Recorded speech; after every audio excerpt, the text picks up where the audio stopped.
Episode 19।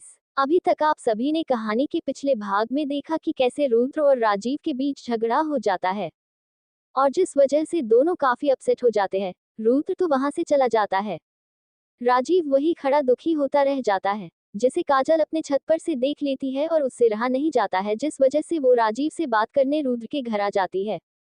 पहले तो काजल के पूछने पर राजीव बात टाल देता है, पर जब काजल सीरियस हो फिर से सवाल करती है तो राजीव उसे सारी बात बता देता है, जिसे सुनकर काजल को भी हैरानी हो गई और उसने राजीव से उन दोनों के बीच सब दूरियां खत्म करने में मदद करेगी ऐसा बोली। अब देखना यह है कि क्या राजीव और काजल दोनों एक साथ मिलकर रुद्र को एहसास दिला पाते हैं मेघना के प्यार का। अब ये तो कहानी को आगे बढ़ाने के बाद ही आता चलेगा, तो चलिए कहानी को आगे बढ़ाते हैं। कहानी अब आगे। मेघना का जब सारा काम हो गया तो वो वही हॉल में जाकर बैठ गई, क्योंकि वो कमरे में जाना नहीं चाहती थी। वहां पर रुद्र था, जिसे देखकर मेघना को रुद्र की कही बात याद आ जाती कि वो उससे प्यार नहीं करता बल्कि उसने एक छोटा सा झूठ बोला था। ये बात उसे अंदर ही अंदर बहुत दर्द दे जाती थी, पर वो ये बात भला किससे शेयर करे। इसीलिए वो हॉल में ही सोफे पर बैठ अपनी थकावट को थोड़ा कम करने लगी। उसे ऐसे देख के वही ऊपर से राजीव और काजल देख बहुत सैड हो गए और राजीव काजल से बोल पड़ा, मैंने कभी भी नहीं सोचा था कि मैं भेब्स को कभी इतना दुखी भी देखूंगा। मैं जब से यहाँ और हूँ मैंने भेब्स को इतना दुखी कभी भी नहीं देखा, पर आज ये अपने चेहरे पर झूठी मुस्कान लिए गम को अंदर ही अंदर रोकने की कोशिश करती रहती है। काजल राजीव को इतना उदास देख फिर से उसे समझाते हुए बोली, इस तरह दुखी होने से कुछ नहीं होगा राजीव। अगर तुम्हें मेघना की इतनी ही परवाह है ना, तो फिर तुम्हें हिम्मत रखनी ही होगी। हमें मिलकर रुद्र को मेघना के प्यार का एहसास दिलाना होगा, फिर बात बनेगी। समझे। वैसे भी रुद्र आज स्टेशन के किसी काम के सिलसिले में शहर से बाहर जाने वाला है, तब हम कैसे उसे ये एहसास दिला पाएंगे कि वो मेघना से प्यार करने लगा है, अगर वो यहाँ पर रहेगा ही नहीं तो फिर। काजल राजीव का इतना सीधा सवाल सुनकर हंस पड़ी और बोली, मुझे नहीं लगता था कि तुम ऐसे भी हो सकते हो। ऐसे से तुम्हारा क्या मतलब है? मैं कुछ समझा नहीं मिस लड़ाकू, मैंने ऐसा क्या कह दिया? अरे बुद्धू, मेरा मतलब है कि तुम मेरी बात समझ नहीं सके। मैंने कहा कि रुद्र किसी काम से शहर से आज रात के लिए बाहर जाने वाला है, तो क्यों ना हम दोनों मिलकर किसी तरह रुक्मणी आंटी से रुद्र को बुलवा दे कि वो मेघना को भी अपने साथ के कर जाए। वाह, ये तो मस्त आइडिया है। ये आइडिया पहले मेरे दिमाग में क्यों नहीं आया? ये तो बिल्कुल काम करेगा। और रही बात आंटी से बात करने की, तो वो तो समझो कि काम हो गया। ये बोल राजीव झट से काजल के गले से लग गया और उसे कसकर पकड़ लिया, जिससे काजल थोड़ा अजीब सा फील करने लगी, लेकिन वो राजीव से कुछ कह ना सकी। पर कुछ ही देर में राजीव को याद आया कि वो काजल को गले से लगाया हुआ है, और ये बात याद आते ही झट से उससे अलग हो गया और लड़खड़ाते हुए सॉरी सॉरी बोला। राजीव को इतना सीरियस देख काजल हंस पड़ी और बोली, तुम इतना सॉरी क्यों बोल रहे हो? क्या मैंने तुम्हें कुछ बोला? वैसे भी मुझे बुरा नहीं लगा। ये बोलकर वो वहां से चली गई। उसके जाने के बाद राजीव सोचता ही रह गया कि काजल ने आखिर सही में कहा क्या, पर उसके समझ में नहीं आया, इसीलिए वो भी रुक्मणी के कमरे में चला गया। इधर राजीव जब रुक्मणी के कमरे में गया तो रुक्मणी वहां पर आराम कर रही थी। उसे आराम करते देख राजीव उनके पैर के पास जाकर बैठ गया और हल्के हल्के से पैर को दबाने लगा, जिससे रुक्मणी ने झट से अपनी आंखें खोल ली और स्मने राजीव को देख बोली, अरे राजीव बेटा, आप यहाँ। छोरिया, आप हमारा पैर क्यों दबाने लगे? इस पर राजीव भी बड़े प्यार से बोला, क्यों आंटी बेटा अपनी माँ के पैर नहीं दबा सकता है क्या? वैसे मुझे आपसे कुछ बात करनी थी, पर हम जब यहाँ पर आए तो आप अपनी आंखें बंद किए लेटी हुई थी, तो हमने सोचा कि क्यों ना आपके पैर ही दबा दे। अच्छा अच्छा, अब हम ठीक है। आप आइए, बोलिए क्या बात करनी थी आपको? आंटी, मैं क्या सोच रहा था कि अब जब रुद्र ने फाइनली अपने प्यार का इजहार कर ही दिया, तो क्यों ना हम सभी मिलकर उन दोनों को कहीं बाहर घूमने भेजे। हाँ, ये तो बहुत अच्छी बात है। इसमें आप हमसे पूछ क्यों रहे हैं? वो इसलिए आंटी, क्योंकि आप तो जानती ही है कि अगर मैं रुद्र को बोलूंगा तो वो तुरंत मना कर देगा, लेकिन अगर आप उसे बोलेंगी तो वो मना नहीं कर पाएगा। वैसे भी अभी कुछ घंटों में वो बाहर किसी काम से शहर जाने वाला है, तो आप उसे बोलिए ना कि वो अपन साथ मेघना को भी लेकर जाए। दोनों साथ में जाएंगे तो कितना अच्छा रहेगा। इस पर रुक्मणी ने भी तुरंत खुशी से हामी भर दी और बोली, हाँ हाँ, हम जरूर रुद्र से इस बारे में बात करेंगे। बोलकर वहां से उठकर रुद्र के कमरे में चली गई। उनके कमरे से निकलने के बाद राजीव खुशी से बोला, अब देखता हूँ कि रुद्र तू मेघना भेब्स को कैसे नहीं लेकर जाता है। अब तो तुझे उनके साथ ही ये रात बितानी होगी, वो भी एक ही जगह में। यहाँ पर तो भेब्स हमेशा तुमसे दूर दूर ही रहती है, पर बाहर में वो कहाँ जाएंगी, इसीलिए उन्हें तुम्हारे पास ही रहना पड़ेगा। अब बस भगवान जी इन दोनों को जल्दी से एक कर दीजिए। ये बोलकर राजीव वहां से जल्दी से उठकर रुद्र के कमरे के बाहर रुद्र और आंटी की बात सुनने के लिए चला गया। इधर रुद्र अपने कमरे में जाने के लिए अपना सामान पैक कर रहा था, तभी रुक्मणी उसके पास मुस्कुराते हुए गई और बोली, क्या हो रहा है बेटा? कहीं बाहर जा रहे हो क्या आप? ये बैग पैक कर रहे हैं? रुक्मणी की आवाज रुद्र सुन झट से पीछे मुड़कर देख कहता है, हाँ माँ, वो दरअसल आज कुछ स्टेशन के इम्पोर्टेंट काम से बाहर जा रहा हूँ, और काम थोड़ा टाइम ज्यादा लेने वाला है, इसीलिए कल आऊंगा। अच्छा ठीक है, पर अगर आप काम से बाहर जा ही रहे हैं तो अपने साथ मेघना को भी ले जाइए, उन्हें भी थोड़ा मन लग जाएगा। वैसे भी जब से वो यहाँ पर आए हैं सिर्फ घर की चार दीवारी के अंदर ही रह गई है। अब जबकि सब ठीक हो ही गया है तो फिर आप दोनों साथ में जाइए, एक बार घूम फिर कर आइए। रुक्मणी की बात सुनकर रुद्र एकदम से चौंक गया और उसे अब कुछ सूझ नहीं रहा था कि वो उसे क्या जवाब दे। माँ को वो वैसे भी किसी बात के लिए मना नहीं कर सकता था, अब वो क्या करे। लेकिन फिर भी वो एक बार कोशिश कर बोला कि माँ, मैं वहाँ और कोई घूमने थोड़ी न जा रहा हूँ, मैं तो वहाँ पर काम से जा रहा हूँ, और ऐसे में मेघना दिन भर अकेली ही रह जाएगी ना। इस पर रुक्मणी भी झट से बोल पड़ी, हम वो सब नहीं जानते हैं रुद्र, आप मेघना को अपने साथ लेकर जाएंगे बस, और हम अब जा रहे हैं मेघना से उनका बैग पैक करने के लिए बोलने। रुक्मणी की बात सुनने के अब रुद्र कुछ बोल ही नहीं पाया और अपने साथ मेघना को लेकर जाने के लिए हामी भर दिया। लेकिन अंदर ही अंदर माँ पर नाराज होते हुए बोला, माँ भी ना, ये क्यों हमेशा मुझे ऐसे सिचुएशन में डाल देती है जहाँ पर मुझे ना तो मना करने में बन पाता है और ना ही हाँ कहने में।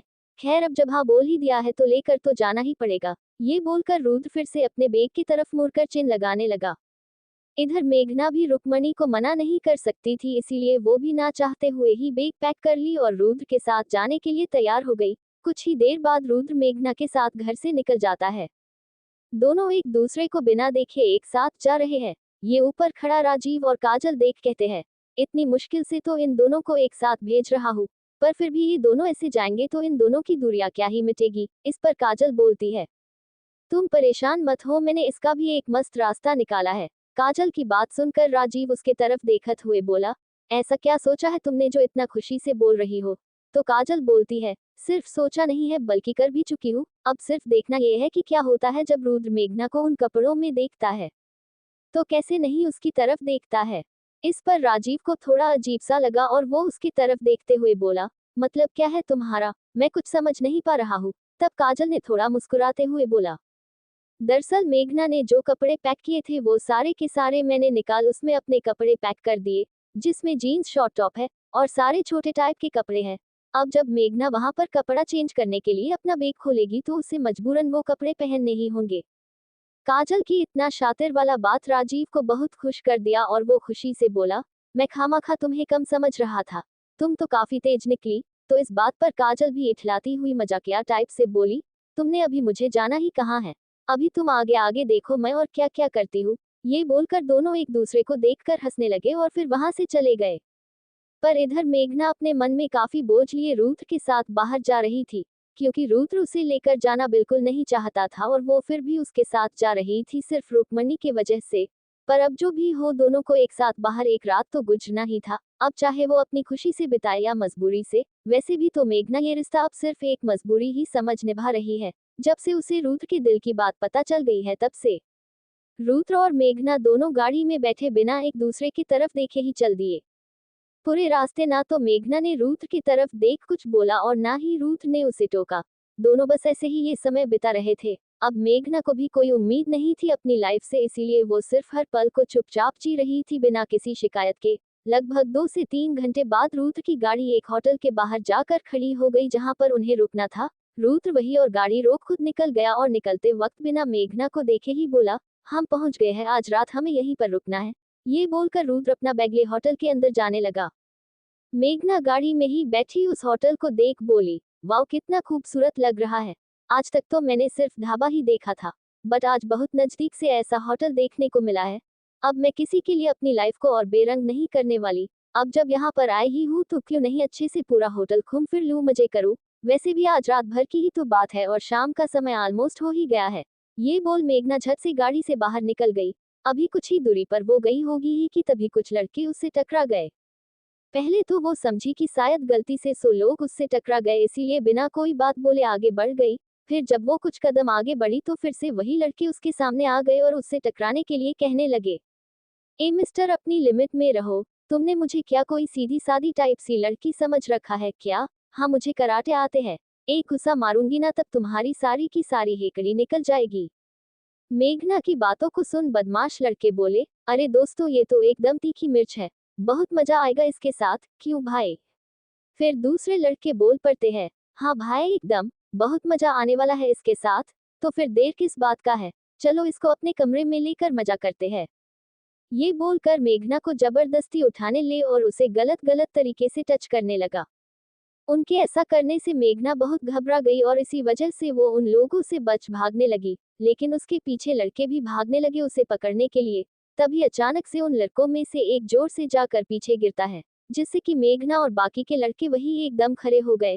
पहले तो मेघना डर गई, पर फिर जब पीछे मुड़कर देखी तो उसके और उन लड़कों के बीच में रुद्र खड़ा था और उसी ने उनमें से एक लड़के को जोर से मारा था। रुद्र को देखते ही मेघना के जान में जान आई और वो एकदम से रिलैक्स हो गई, क्योंकि अब वो खुद को सेफ महसूस कर पा रही थी। रुद्र को देख बाकी के बदमाश लड़के उल्टे पैर भाग गए, ताकि कहीं उसे मारना पड़ जाए। उसके जाने के बाद रुद्र मेघना के पास जाते हुए बोला, तुम अब ठीक हो?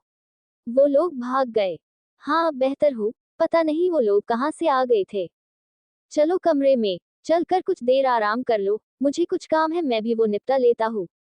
ठीक है रुद्र जी। फिर रुद्र के साथ मेघना होटल के कमरे में चली जाती है। वहां पर जाने के बाद कुछ देर तो मेघना बेड पर बैठ पूरे कमरे को घूरती है, पर फिर उसे प्यास लग जाती है, जिसकी वजह से वो कमरे में देखती है कि पानी कहाँ पर रखा है, पर उसे पानी का जग कहीं दिखता ही नहीं है। मेघना को यूं चारों तरफ घूरते देख पूछता है, क्या हुआ, कुछ चाहिए क्या, ऐसे क्या ढूंढ रही हो?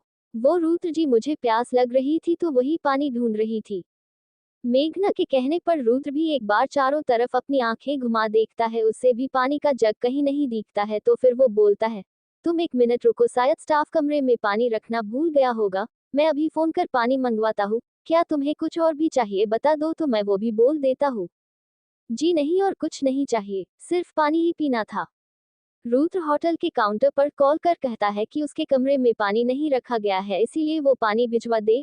उसके कहने के कुछ ही देर बाद उसके कमरे के दरवाजे पर एक स्टाफ हाथ में ट्रायल लिए बेल बजाता है। बेल की आवाज सुनते ही रुद्र आगे बढ़ दरवाजा खोलने चला जाता है। जब वो दरवाजा खोलता है तो स्टाफ कहता है, ये लीजिए सर आपके लिए पानी, और ये है हमारे होटल के तरफ से आप सभी गेस्ट के लिए न्यू लॉन्च हुई ब्रांड का पेप्सी। इस गर्मी में इसे पीकर काफी रिलैक्स फील होता है। तभी रुद्र बोलता है, पर हमने तो ये मंगवाए ही नहीं है, तो फिर? हमने तो सिर्फ पानी के लिए बोला था। जी सर, आपने सिर्फ पानी ही मंगवाया था, लेकिन ये ड्रिंक हम अपने होटल में रुके सभी गेस्ट को फ्री में दे रहे हैं, इसीलिए हम लाए हैं। अच्छा ठीक है, दे दो। ये बोलकर रुद्र वो पेप्सी ले लिया और फिर दरवाजा बंद कर मेघना के पास आकर बोला, लो ये पेप्सी अभी पी लो वरना ठंडी हो जाएगी, बाद में पानी पी लेना। ये किस खुशी में रुद्र जी? दरअसल ये ड्रिंक इनके होटल के तरफ से सभी गेस्ट को फ्री है, इसके प्रमोशन के लिए। रुद्र के कहने पर मेघना ने वो ड्रिंक पी ली और फिर रुद्र ने भी पी लिया। उसके बाद मेघना बेड पर जाकर लेट गई और रुद्र भी चुपचाप एक कुर्सी पर बैठकर अपने बैग से फाइल निकाल उसमें कुछ काम करने लगा। पर कुछ ही देर बाद मेघना और रुद्र दोनों अपने होश खोने लगे और मेघना बेड पर चढ़ ऊपर बच्चों की तरह कूदने लगी। उसे वैसे करते देख रुद्र अपना फाइल समेत बगल में टेबल पर रखते हुए खड़ा हुआ और बेड की तरफ लड़खड़ाता हुआ आते हुए बोला, ये तुम बेड और बच्चों की तरह क्यों कूद रही हो मेघना? बस रुद्र जी, मेरा मन हुआ इसीलिए, आप अपना काम कीजिए ना। अच्छा, तो तुम्हें लगता है कि मैं सिर्फ काम ही कर सकता हूँ? रुद्र नशे में लड़खड़ाते हुए आवाज में ही बोला। हाँ, तो इसमें पूछने वाली कौन सी बात है रुद्र जी, आपको सिर्फ एक ही काम आता है, और वो है काम, बस काम, और कुछ कहाँ। अगर आता है तो बेड पर उछल कर दिखाए। तो नशे की वजह से दोनों क्या बोले जा रहे थे उन्हें भी नहीं पता था। मेघना के कहने पर रुद्र भी किसी तरह बेड पर चढ़ उछलने लगा और दोनों बच्चों की तरह उछलने लगे। इधर राजीव अपने कमरे में बैठा हुआ था, तभी उसके मोबाइल पर काजल का कॉल आया। उसके कॉल आते ही राजीव झट से कॉल रिसीव कर बोला, मैं अभी तुम्ही को कॉल करने के बारे में सोच रहा था, पर तब तक तुमने ही कॉल कर दिया। क्या, तो इसका मतलब है कि तुम्हें मेरी याद आ रही थी? काजल मजाक करते हुए बोली।